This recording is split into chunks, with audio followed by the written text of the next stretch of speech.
mwene data uyobye. Yakobo igice cya 5 umurongo wa 19 no 20. Bene data, nihagira umuntu muri muyoba avuye mu kuri undi akamuyobora, mumenye yuko uyobora umunyabyaha akamukura mu nzira ye yayobeyemo azakiza ubugingo urupfu kandi azatwikira ibyaha byinshi. Inzira ducamo ni inzira irimo imitego myinshi ariko itarashyizwemo n'umwami wacu, ahubwo izanwa n'umwanzi Satani ngo ayobye abagenzi.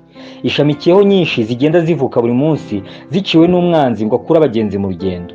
Kubw'iyo mpamvu ni inzira umugenzi wese akwiye guhora ari maso kugira ngo atayoba, kuko nta n'umwe ukingiwe ku bitero by'umwanzi. Amateka y'abatubanjirije muri iyi nzira atwereka ko n'abakomeye bayiciyemo hari gato nabo bakayoba. Ubuntu bw'Imana nibwo bwabarengeye. Nuko rero uwibwira ko ahagaze yirinda atagwa. Abakorinto wa mbere igice cya 10 umurongo wa 12. Si igitangaza rero uko umugenzi turi kumwe yayoba. Si igitangaza ko wari uhagaze yagwa, kuko inzira ni inzira y'urugamba kandi umwanzi wacu aturwanya buri munsi. Kimwe mu bimenyetso biranga bamwe mu bagiye kugwa ni ukwibeshya ko badashobora kugwa. Kimwe mu bimenyetso biranga bamwe mu bagiye kuyoba ni ukwibeshya ko badashobora kuyoba. Iyo umugenzi ayobye, uburyo abandi bagenzi babyitwaramo ni ingenzi cyane.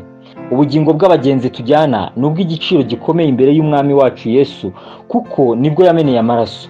Ni inshingano y'abagenzi bandi kugarura mu nzira umwe muri buyobye.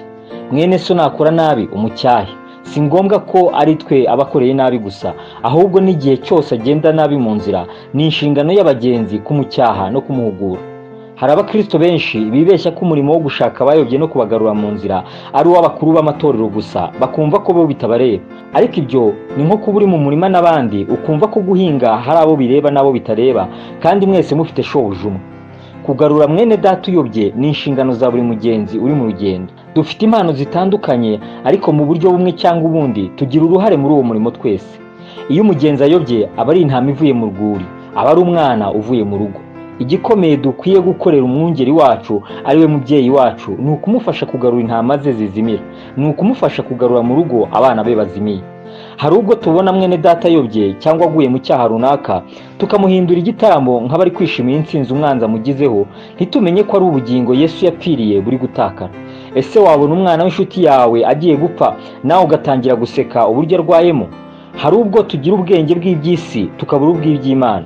Hari ubwo twihutira guhagarika no guca mwene data usitaye mu gihe runaka, tukibeshya ko ari bwo bushake bw'Imana nk'aho ibyishimiye, ubundi tukamureka ngo azigarure, ntitubashe no kugira aho ari ngo tumenye niba umwanzi ataramuheranye.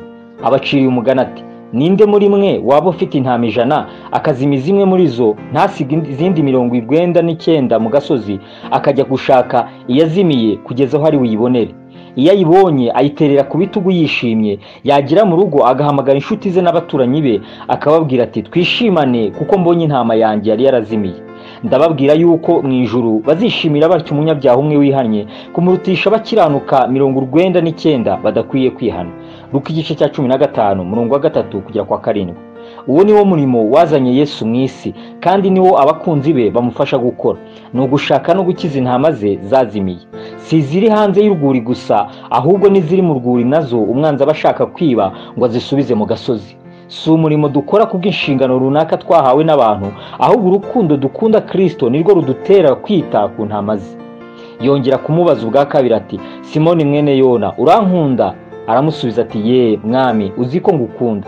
Aramubwira ati, ragira intama zanjye. Yohana igice cya 21 umurongo wa 16. Mbese ukunda Kristo? Garura abe bazimira, yobora intama ze ziyoba. Dusenge. Mwami Yesu, nshoboza kugarura mu nzira yawe bene data bayoba, kandi nanjye undinde kuyoba, nzasoza urugendo amahoro mu izina ryawe Yesu. Amen.